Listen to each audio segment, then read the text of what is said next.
मारे मतलब वो कांप रहा था लिटरली कि कहीं ऐसा ना हो जाए कि मेरे मुंह से कुछ निकल जाए और मेरी जॉब चली जाए। उसने बोला नहीं नहीं नहीं, मैं नहीं ऐसा करता।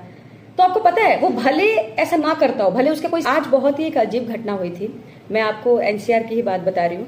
मैं एक कंपनी में गई थी इंटरव्यू देने के लिए, और मैंने वहां पर क्या देखा आपको पता है? वहां पर मैंने देखा कि एक कॉल सेंटर वाली कंपनी थी। उस कंपनी में कई सारे मतलब लगभग लगभग 25-30 बच्चे थे, और वो सारे बच्चे जो थे वो यही कुछ 20 से 25 के बीच में होंगे। ये सब फ्रेशर थे, क्योंकि ये देख के लग रहा था कि ये लोग अभी पढ़ाई करके छोटे मोटे कोर्स सीख के आए हुए हैं काम करने के लिए।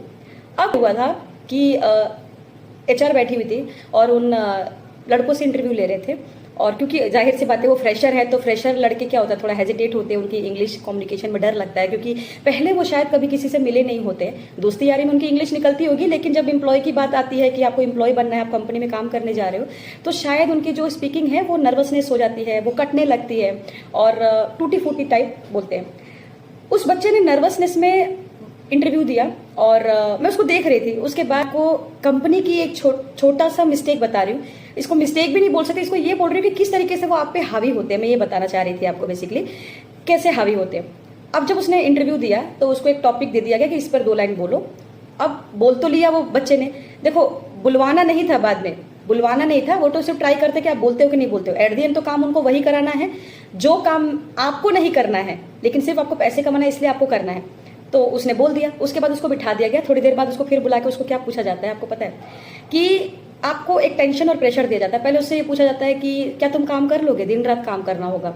अब क्योंकि उस लड़कियों की जरूरत थी, क्योंकि वो फ्रेशर था, जाहिर सी बात है उसको पहली कंपनी में काम मिल रही, तो वो किसी भी तरीके से उस जॉब को पाने के लिए वो हाँ में हाँ ही में बोलेगा, वो ना तो बोली भी नहीं सकता।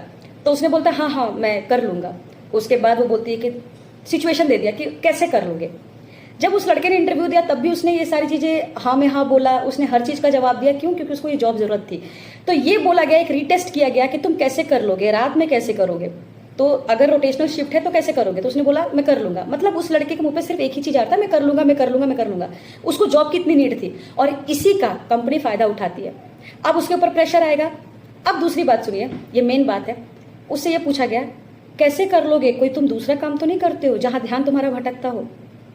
अब बात ये आती है कि आप जॉब करने जाते हैं कुछ चंद पैसों के लिए, जिससे कि सिर्फ और सिर्फ उस पैसे से आपका खर्चा निकलता है, यानी कि आपका रहने का, खाने का और आने जाने का। इससे ज्यादा आपके उस पैसे में कुछ होता तो है नहीं। आप बहुत अच्छा शॉपिंग तो नहीं कर सकते, बहुत अच्छा खाना आप बना के खा सकते हो, लेकिन खरीद के नहीं खा सकते, क्योंकि उतना ही पैसा मिला है और आपको घर बार में भी देना है। अब उस लड़के ने डर के मारे मतलब वो कांप रहा था लिटरली कि कहीं ऐसा ना हो जाए कि मेरे मुंह से कुछ